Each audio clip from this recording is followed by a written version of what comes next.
안녕하세요. 저는 30대 중반에 접어든 아직은 살 날이 더 많이 남아있는 여성입니다.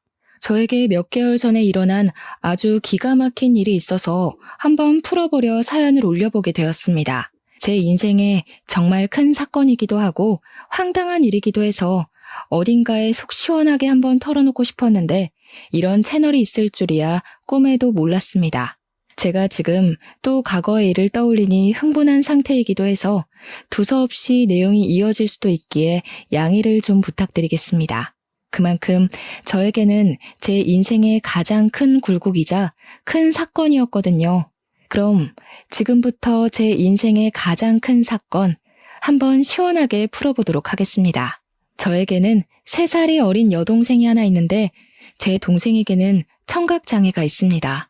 소리를 듣는 세포 자체에 문제가 있어 태어났을 때부터 청각 쪽으로 장애가 있었고 꾸준히 치료와 훈련을 통해 말은 어눌하게 할 수 있는 정도입니다. 우리 아버지의 사업이 인도네시아 쪽에서 남부럽지 않게 먹고 살 만큼 굴러가고 있었던 덕에 그 비싼 치료를 꾸준히 받을 수 있었습니다. 그래서 제 동생에게 청각 장애가 있다는 걸 태어났을 때부터 인지하고 언어 치료와 행동 치료 같은 훈련을 받을 수 있었습니다. 지금이야 언어 치료와 행동 치료가 꽤 많은 센터에서 운영 중이기도 하고 예약만 잘하면 어렵지 않게 받을 수 있는 치료이지만 제가 어린 시절에는 아니었습니다.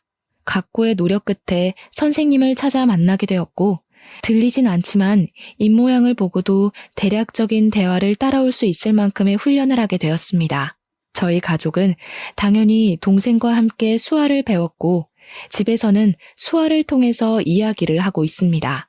기술의 발전으로 인공 와우 수술이라 하여 청각 장애가 있는 친구들에게 소리를 듣게 하는 기계도 나와 있긴 하지만 우리 동생은 세포 자체의 문제라 소용이 없다고 하더군요. 몇 번이나 해외로도 국내로도 알아봤지만 수술이 불가하다 하여 가족들은 수화를 하거나 입모양을 크게 벌리며 동생이 알아볼 수 있게 말을 하는 버릇이 있습니다. 장애라는 게 사람의 마음을 파먹기도 하지만 우리 가족은 있는 그대로의 동생을 받아들이고 있고 서로를 잘 보살피며 화목하게 살고 있었습니다. 학창 시절에도 동생을 괴롭히는 아이들을 항상 혼내며 동생을 보살폈고요. 동생이 수업을 잘 따라갈 수 있도록 제가 옆에서 많이 도와주었습니다. 당연히 우리 자매의 우애가 돈독할 수밖에 없었습니다. 거기다가 동생이 청각장애가 있기 때문에 뒤에서 뒷말을 하는 못된 아이들도 많이 있었기에 저는 그런 동생을 위한 슈퍼우먼이 되어야 했습니다. 다행히 학교가 같은 재단에 있어 초중고를 동생과 같은 학교에서 보내긴 했지만 제가 대학생이 되어 먼저 대학에 진학을 하게 되면서 떨어지게 되었습니다. 동생이 고등학생이 되던 날 어찌나 마음이 떨리고 나 없이도 잘 버틸 수 있을지 걱정이 되던지 물가에 내놓은 아이 같은 마음이 들었더랬죠. 아무튼 제가 대학생이 되어 학교를 다니는 동안 우리 동생은 저 없는 학교에서 꽤 많은 상처를 받았다고 하더라고요. 청각 장애가 있는 동생을 꾸준히 괴롭히던 아이들 때문에 동생은 학교는 겨우겨우 졸업을 했지만 사람을 만나는 것을 두려워하게 되었습니다. 저는 그런 동생을 보살피며 취업까지 성공을 하였고 사회인이 되고 나니 정말 너무너무 바쁘더군요. 동생과 항상 주말이면 같이 시간을 보내곤 했었는데 제 일이 너무 바빠지니 주말에는 잠만 퍼질러 자기에도 바빴습니다. 매일같이 이어지는 야근에 초과 업무에 동생이 파김치가 된 저를 보고 주말에 나가 놀자는 말을 하지도 못하더라고요. 저는 매일같이 늘어지는 다크서클을 감추지도 못한 채 집에서 밥 먹고 자고만 반복을 했습니다. 하지만 그런 시간이 반복이 되더라도 저에게 새로운 사랑이 찾아오는 걸 막아내진 못했죠. 매일같이 회사에서 초과 근무를 하다 보니 같은 회사 입사 동기와 자주 마주치게 되었고 업무적인 이야기를 나누다가 사적인 이야기도 나누게 되었습니다. 서로에게 호감을 가지게 되다가 서서히 눈이 맞아버린 것이었습니다. 당연히 사내 연애였기에 회사 사람들 몰래 비밀 연애를 하게 되었습니다. 남자친구가 생겼으니 주말에 데이트를 하러 나가곤 했는데 그때마다 동생에게 이런저런 핑계를 대는 게 미안하기도 했습니다. 그러던 어느 날 동생이 저에게 가고 싶은 카페가 있다고 말을 걸어오더라고요. 남자친구와 데이트를 하느라 동생을 잘 챙기지 못했기에 미안한 마음이 있던 찰나 동생이 가고 싶다던 곳이 제가 남자친구를 만나기로 한 동네와 가깝더라고요. 동생이 마음에 걸려 남자친구에게 넌지시 물어보니까 같이 만나도 좋다는 대답이 돌아왔습니다. 남자친구에게 미리 언지를 해뒀죠. 내 동생에게는 청각 장애가 있어서 의사소통이 조금 힘들 수도 있다. 하지만 입모양을 천천히 보여주면 말은 통한다고요. 제 남자친구는 제 동생에게 청각 장애가 있다는 걸 몰랐던 터라 조금 놀라기는 했습니다만 자기가 노력해서 의사소통을 해보겠다고 하더라고요. 아무튼 그날 만나서 같이 미술관에 가서 보고 싶었던 전시회 하나를 보고 동생이 먹고 싶어 했던 파스타도 먹고 가보고 싶다고 했던 카페까지 갔습니다. 제 동생이 청각장애로 인해서 새로운 사람 만나는 걸 별로 좋아하지도 않고 소극적인 성격인데도 이상하게 제 남자친구랑은 잘 어울리더라고요. 둘이 취향이 비슷한 건지 짝짝꿍도 잘 맞아서 저 없이도 손짓 발짓 해가면서 대화도 하고 하더라고요. 제 남자친구가 저에게 부탁하지 않고 스스로 대화하려고 노력하는 모습을 보고 조금 달리 보이기 시작했습니다. 그 이후로 동생이 가끔 형부 만날 때 나도 껴주면 안 돼? 하고 물어봤는데 저는 솔직히 좀 마음이 그렇더라고요. 제 남자친구가 불편해할지도 모르는 일이고 그래서 남자친구에게 먼저 양해를 구하며 물어보니까 자기는 정말 좋다고 같이 보자고 하더라고요. 그러더니 무슨 동네에 봉사 동호회 같은 데에 가입까지 해서는 수화를 배우기 시작했습니다. 저도 모르고 있다가 무슨 유튜브 같은 걸 보고 있길래 뭘 보나 했더니 수화 동작을 배우는 영상이더라고요. 저랑 동생이랑 수화로 대화를 하는 게 멋있어 보였다면서 자기도 그렇게 대화를 나눠보고 싶다고 하더라고요. 그 뒤로 제 남자친구는 정말 각고의 노력을 했고 어설프게 수화를 하며 동생과 대화를 시작했습니다. 제 동생 또한 그런 남자친구의 행동에 감동을 받았는지 둘이 둘도 없는 친구가 되었습니다. 저를 빼놓고 수화로 비밀 대화를 나누는 지경까지 이르렀고 저와 남자친구가 휴가를 맞춰서 여행이라도 가면 둘이 거기서 영상통화를 하며 대화를 하더라고요. 저랑 싸우기라도 한 날이면 영상통화를 켜놓고 이르기까지 하더라니까요. 동생도 제 남자친구 덕분에 집 밖에서 간간히 산책도 나가게 되고 새로운 사람을 만나는 데엔 당연히 주저함이 있긴 하지만 그래도 노력을 해보려고 하더라고요. 혼자 산책 나가는 건 정말 싫어했거든요. 뒤에서 자전거나 오토바이 소리를 못 들어서 위험할 뻔했던 적도 있었고 개가 짖으면서 달려드는데 그걸 몰라서 동네 떠돌이개한테 물린 적도 있었거든요. 제 동생이 또 사람들에게 받은 상처들도 있었고요. 예를 들면 입모양만 봐도 대강 무슨 말을 하는지 다 알 수 있는데 청각 장애가 있다고 하니 앞에서 무시하는 말을 하고 그런 거죠. 얼굴은 예쁘장하게 생겨서 귀머거리냐고 불쌍하다고 하는 말들이요. 동생이 입모양으로 다 알아볼 수 있으니 자연스럽게 의기소침해지고 소극적인 사람으로 변해버린 거죠. 하지만 제 남자친구가 편견 없이 대해주고 자기를 위해서 수학까지 배우는 노력을 했으니 얼마나 신이 났겠습니까? 거기다가 우리 가족들은 영상통화를 해볼 생각을 하지 않았었는데 남자친구가 나서서 하니까 뭔가 보기가 좋더라고요. 저도 진짜 고마운 마음이 엄청 많이 들었고요. 남자친구가 영업부 특성상 출장이 꽤 많았는데 그럴 때마다 우리 가족 선물도 챙겨오고 했습니다. 동생을 위해서 따로 준비한 선물들을 보면서 어떻게 이 남자를 싫어할 수 있을까 진짜 진국이다 싶었던 거죠. 그렇게 인연을 만나고 나니까 동생이 저에게 넌지시 찔러보더라고요. 언니는 결혼 생각 없어? 이러면서요. 뭐 인연을 만나긴 했지만 제 나이가 30도 되지 않았을 때라 결혼은 벌써 생각하고 싶지 않다고 딱 잘랐죠. 동생이 저한테 약간 정색을 하면서 언니도 내년이면 30이다. 형부는 언니보다 나이도 더 많지 않냐? 하면서 이야기를 하더라고요. 결혼에 대해 진지하게 생각을 좀 해보라며 이야기를 하니까 진짜 그럴 나이가 됐나 싶기도 하고 말이죠. 그 뒤로도 몇 번이나 저에게 결혼 타령을 하니까 진짜 결혼을 해야 하나? 이 사람이랑 하는 게 맞나? 하는 생각으로 넘어가게 되었습니다. 저는 그때까지도 동생이 제 남자친구랑 내통을 해서 둘이 짜고 저를 떠본 거라고는 생각도 못했습니다.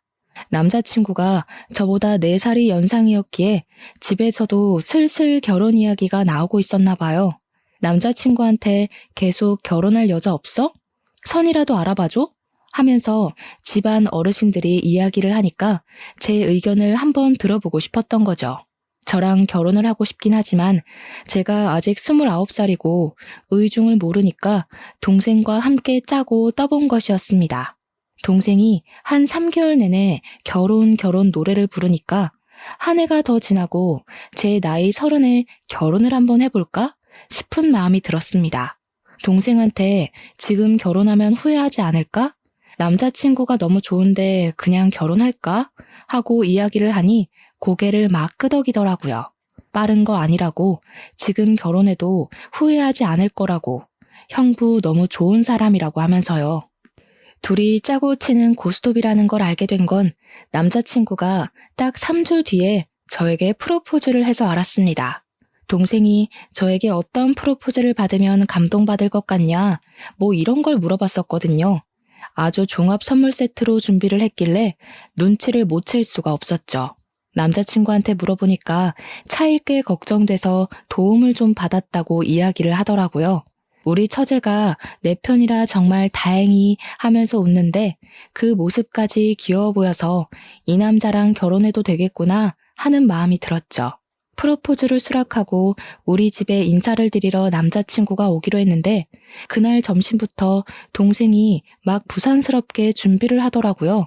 형부 될 사람이 정말 좋은 사람이라고 부모님께 막 나서서 이야기를 하는데 그런 애가 아닌데 칭찬을 하니까 부모님도 좀 놀라시고요.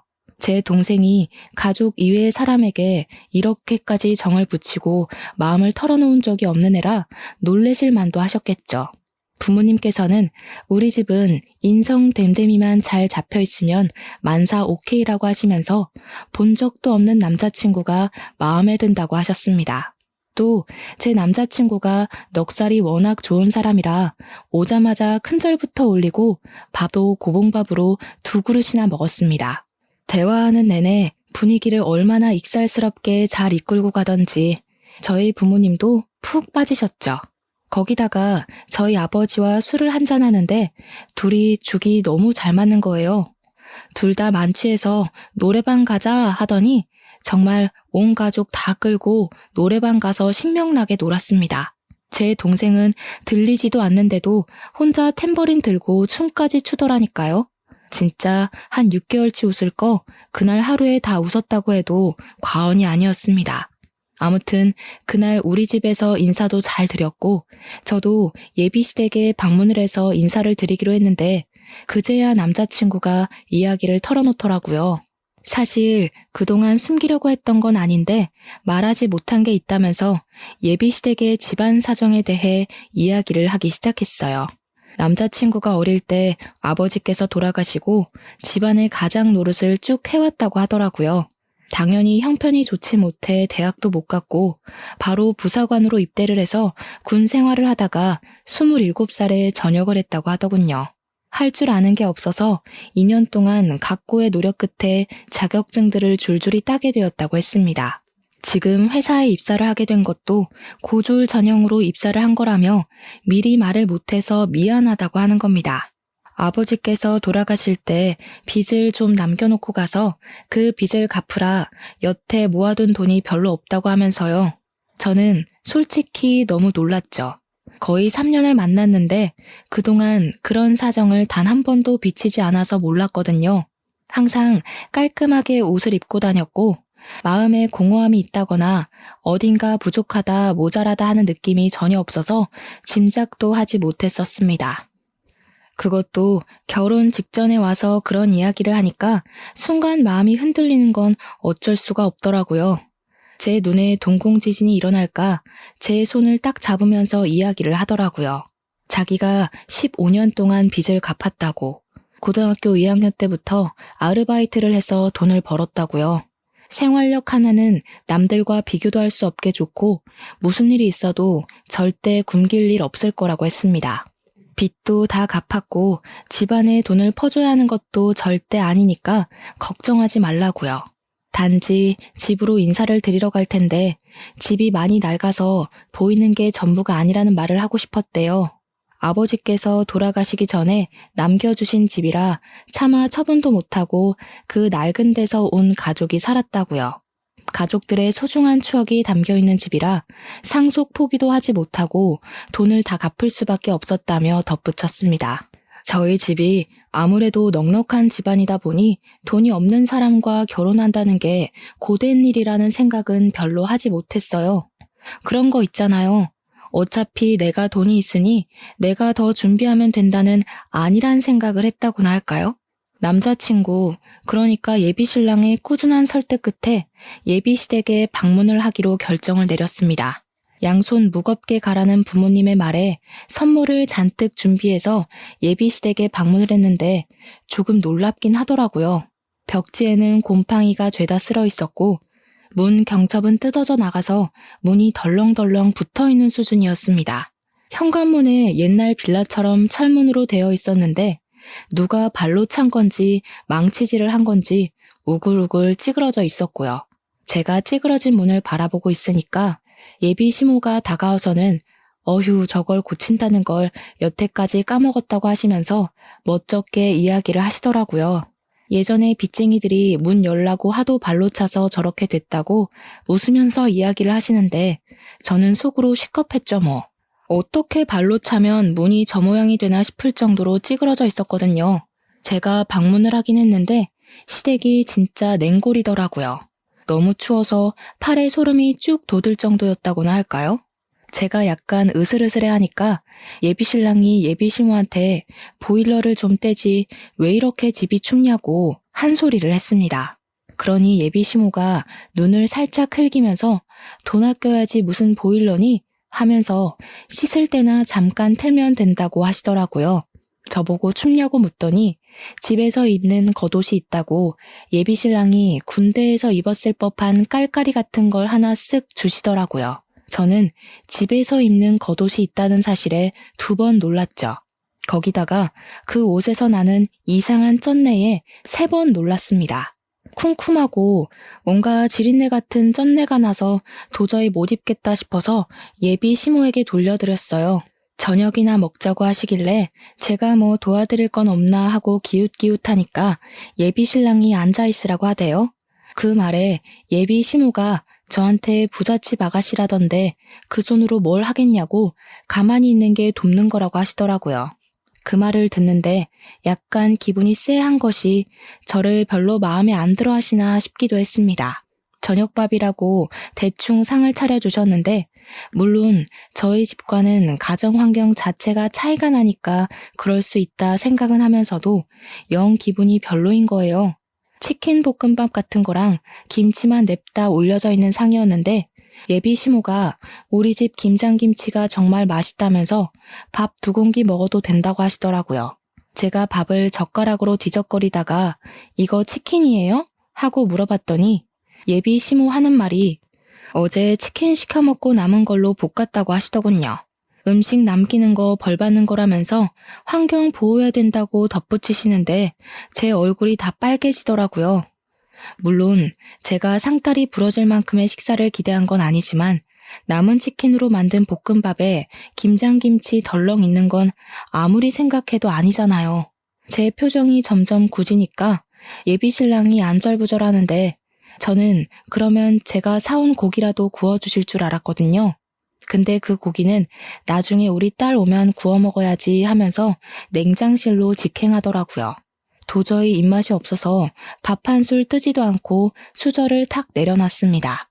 그러니 그제야 예비신랑이 예비시모한테 화를 내더라고요. 아니 엄마, 내가 어제 준비 좀 잘해달라고 10만 원 드렸잖아요. 그 돈으로 장도 보고 하시라고요. 어제 네 조카들 놀러 왔던 거 몰라서 그래? 걔네도 힘들게 사는데 내가 장이나 보고 그럼 되겠니? 네 조카들 필요한 거 사라고 내가 용돈 줬다. 예비 신랑이 아니 그 돈을 그렇게 쓰면 어떡하냐 하면서 이야기를 하는데 대뜸 저한테 화살이 돌아오더라고요. 예비 시모가 저를 딱 보면서 말을 이어가셨습니다. 나한테 딸이 하나 있는데 우리 마지야 마지. 걔가 어릴 때 시집 가서 애들도 좀 크고 그러거든. 걔네도 고생하는데 돈은 없고 아무튼 학원 가야 하는데 돈 없다 난리를 쳐서 내가 용돈 좀 줬어. 아직 결혼도 안 한 사이에 서운하거나 뭐 그런 거 아니지? 그 자리에서 제가 어떻게 서운해요 하겠습니까? 막말로 그건 서운한 게 아니라 저에 대한 예의가 없는 거라고 생각했어요. 손님 불러다 놓고 치킨 볶음밥에 김장김치라니 기가 차서 원. 제가 그냥 아무 소리 안 하고 가만히 있으니까 예비 시모도 좀 민망했는지 그래 뭐 아가씨 돈도 아닌데 하고 넘어가시더라고요. 그 말에 기가 막혀서 표정만 더 굳어버렸습니다. 그렇게 찜찜한 자리를 뒤로하고 나왔는데 고민이 엄청나게 되더라고요. 우리 집에서는 이만한 남자 없다, 빨리 결혼해라 하는데 시댁 분위기는 세상에서 가장 구질구질한 느낌이고 그런데 또 한편으로는 결혼해서 시댁 식구들 만나봐야 1년에 몇 번이나 보겠나 싶기도 하고 그래서 결혼 준비를 시작하게 되었습니다. 이제 와서 결혼 못하겠다.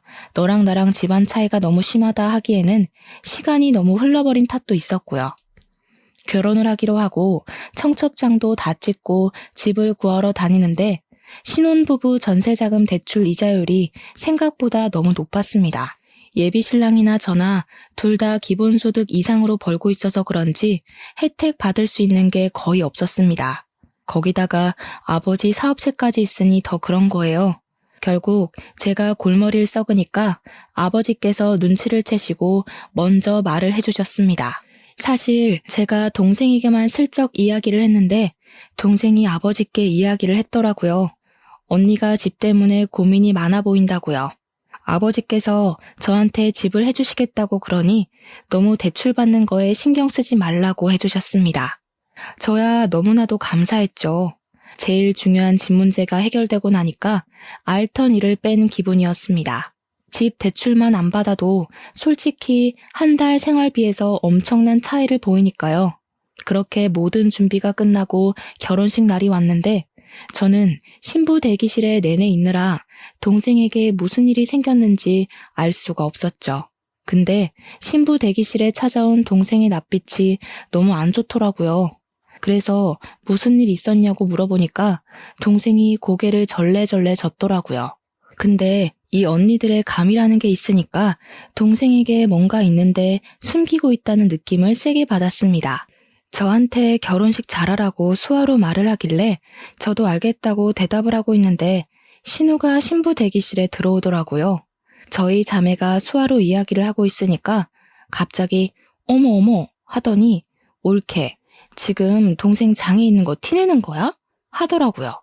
순간 내가 무슨 말을 들은 건지 싶어서 신우한테 지금 뭐라고 했냐고 되물었더니 인상을 팍팍 쓰더라고요. 우리 동생이 그 찰나에 어깨를 움츠리는 걸 보고 이 망할 신우가 내 동생한테 뭔 짓을 했나 싶었습니다. 제가 빤히 신우 얼굴을 보고 있으니까 신우가 하는 말이 결혼식 입구 앞에서 사돈어른이랑 사돈처녀가 수화로 대화를 하더라고 하면서 운을 뗐어요.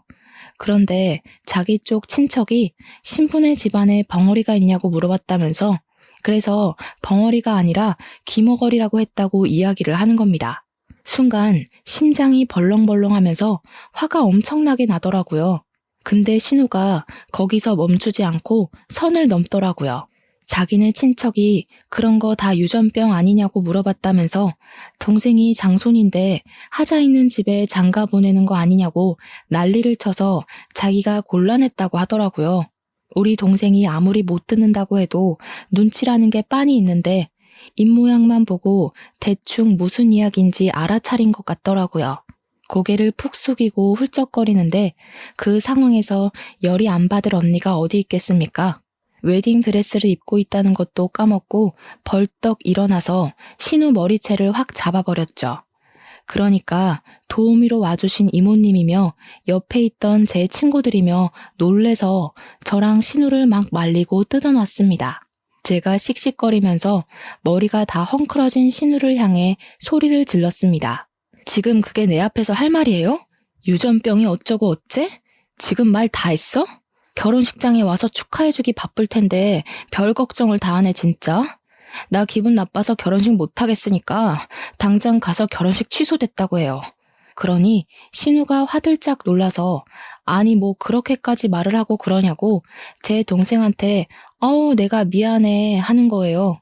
그 형식적인 사과에 화가 나서 지금 신우가 한 짓을 생각해보라고 내가 이 결혼식을 내 발로 들어가게 생겼냐고 하면서 소리를 질렀죠. 제가 신우 머리채를 잡았다는 게 신랑 귀에도 들어갔는지 신랑이 막 뛰어들어오면서 무슨 일이야? 왜 그래? 하더라고요. 도저히 분이 풀리지가 않아서 너네 친척들이며 너네 누나며 할 것 없이 내 동생 보고 기머거리니 벙어리니 유전병이니 정신 나간 소리 하더라 했습니다.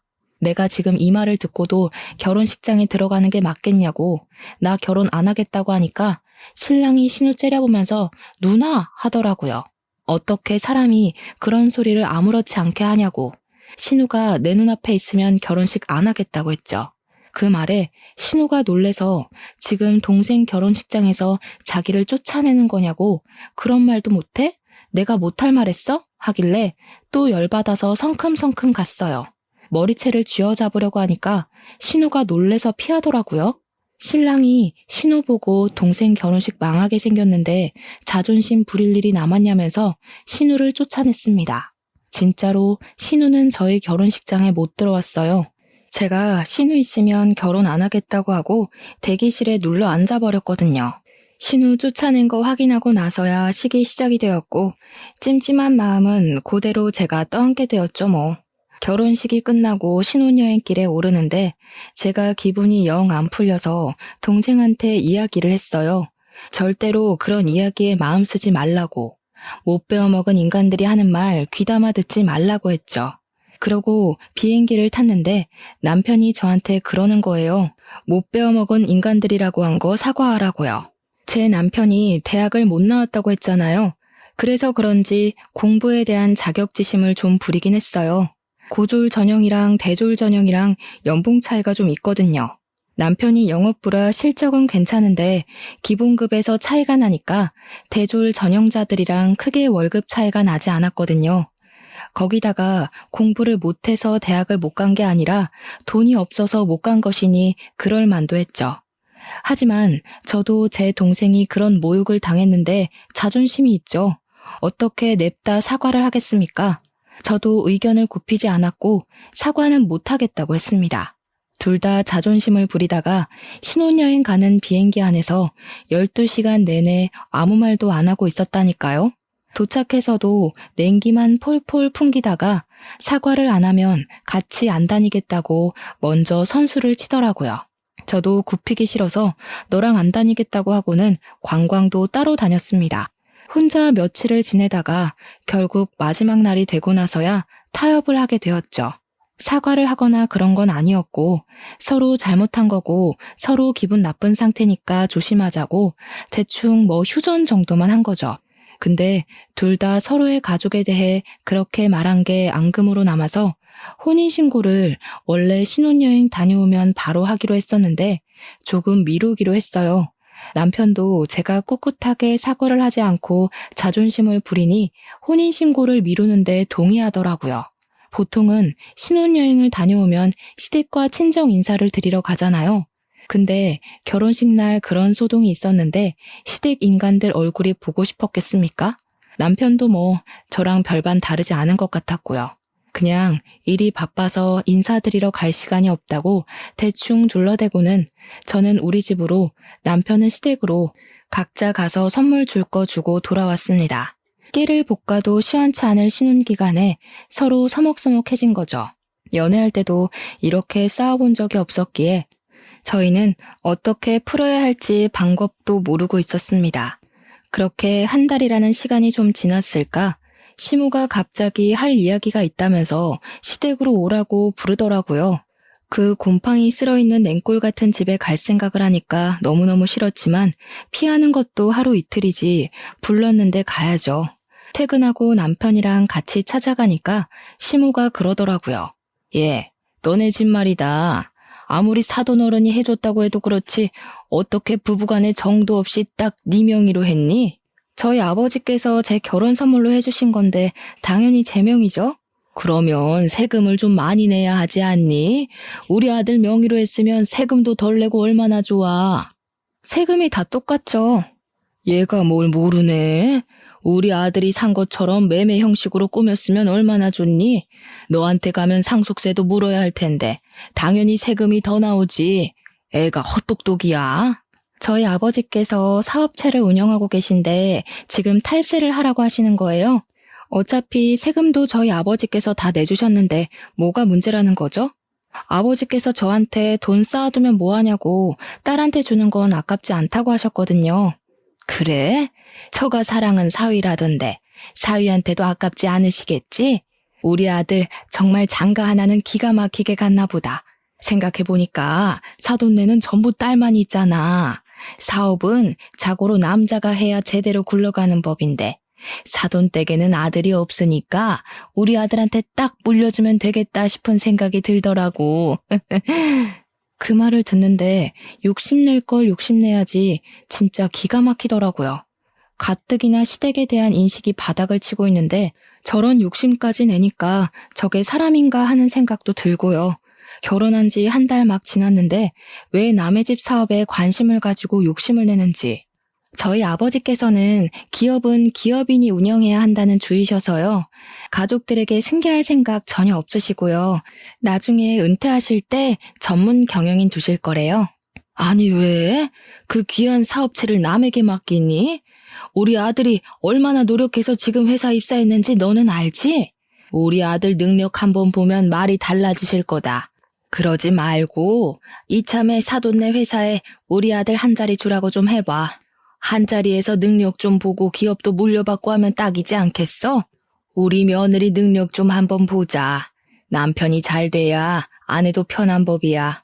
어머님, 지금 아들 취업 청탁하시는 거예요?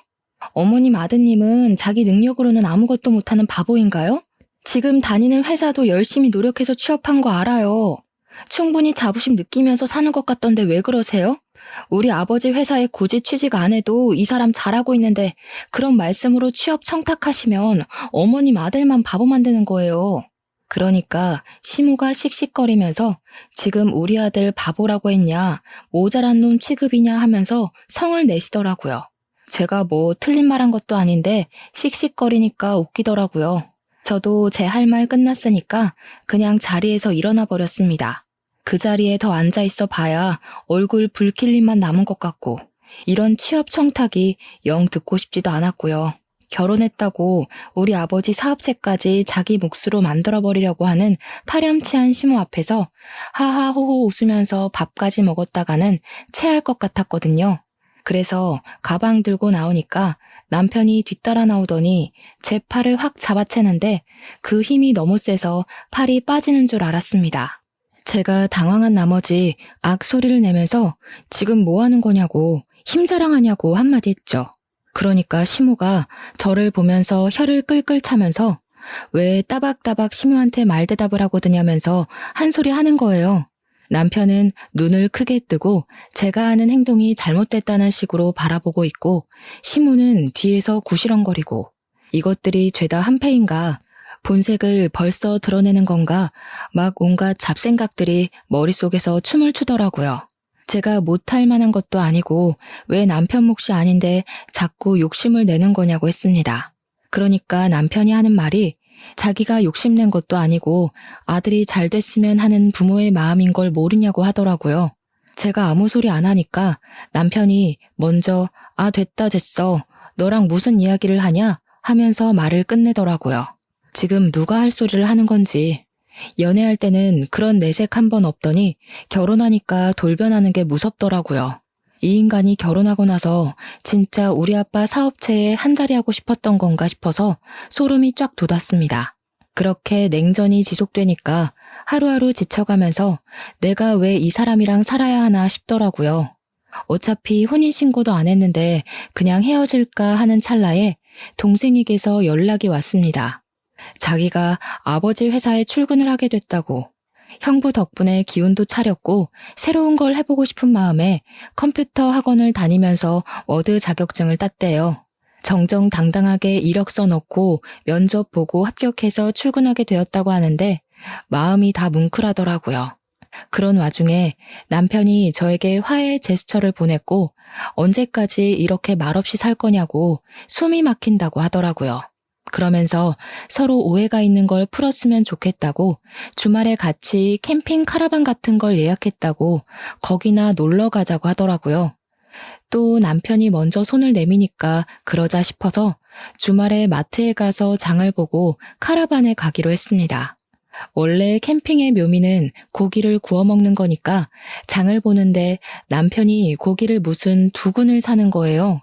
둘이 먹을 건데 뭐 이렇게 많이 사는 거냐 하는데 소고기 먹을까?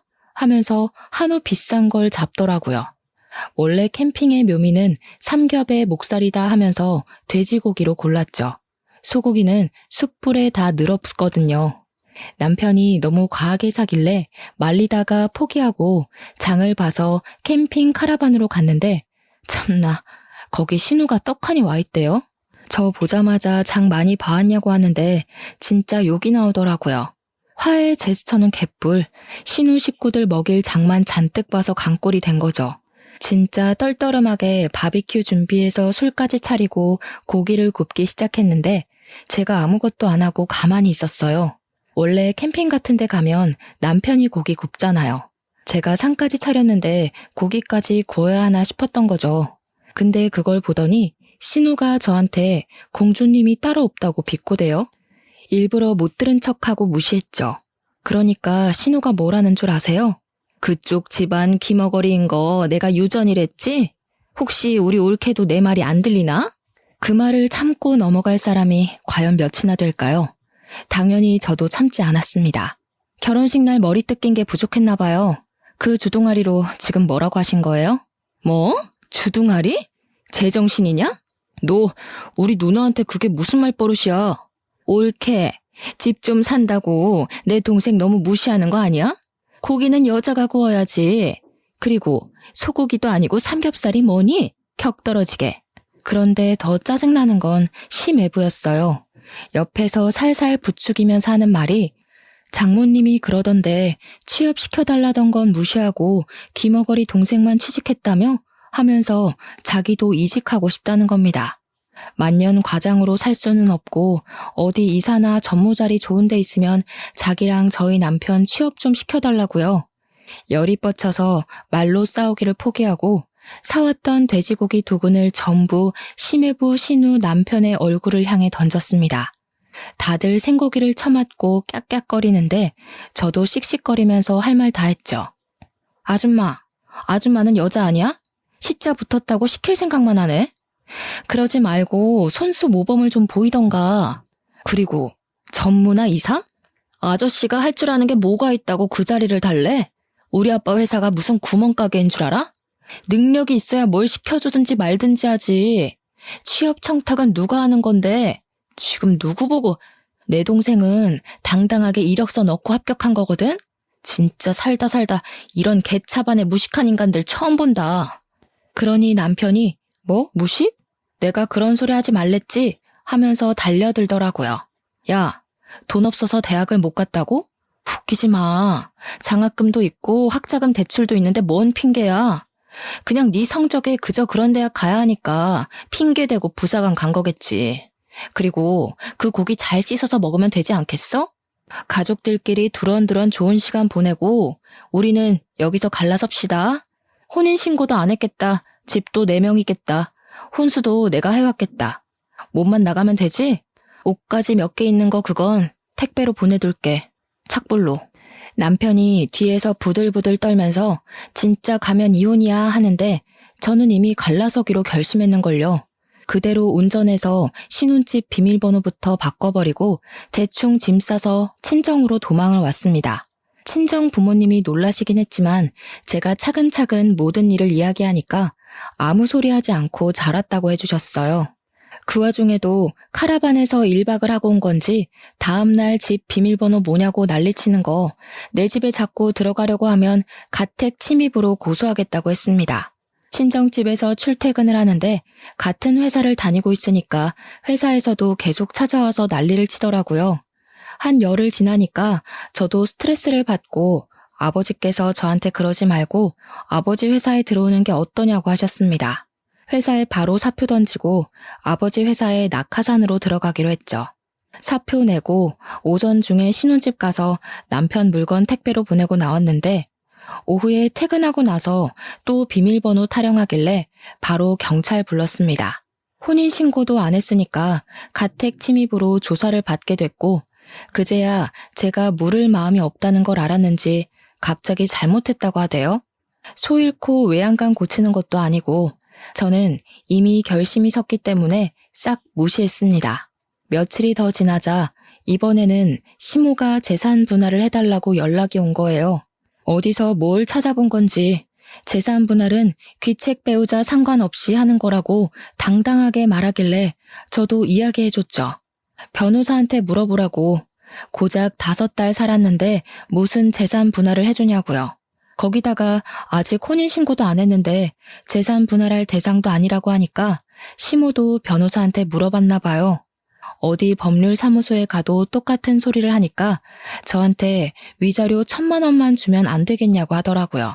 위자료는 지금 누가 받아야 하는데 그딴 소리를 하냐고 꺼지라고 해줬죠. 회사도 그만뒀겠다. 신혼집도 꽁꽁 닫아버렸겠다. 남편이 아무리 뻔뻔해도 친정집 와서 난동은 못 부리더라고요. 아버지께서는 시간이 지나면 다 잠잠해질 거라고 하시면서 저를 위로해 주셨습니다. 덕분에 아침마다 아버지랑 동생 손잡고 같이 회사 출근하고 있어요. 이혼이랄 것도 없는 제 짧은 동거 생활 5개월을 이렇게 청산하고 벌써 3개월이라는 시간이 더 흘렀습니다. 아직까지도 가끔은 야밤에 자니? 하면서 문자가 오긴 하는데 나중에 스토커 짓이라도 하면 고소하려고 증거로 남겨주고 있습니다. 전 회사에서도 수근수근 거린다는데 언제까지 붙어있나 두고 보려고요. 저는 아버지 회사에서 출퇴근 잘하면서 동생과 같이 주말에 놀러도 가고 시간을 잘 보내고 있답니다. 남자라면 치가 떨리지만 그래도 가족들은 좋은 사람 만나서 재혼하길 바라는 듯 하시네요. 그건 시간을 두고 천천히 생각해보면 되겠죠? 앞으로는 겉과 속이 다른 사람은 피하고 싶어요, 정말. 아주 짧은 결혼 생활이었지만 비혼도 나쁘지 않은 선택이라는 결심에 힘을 실어준 시간이었습니다. 여러분들도 현명한 결혼 준비 혹은 비혼 준비하시길 바라면서 제 이야기는 여기서 마치도록 하겠습니다.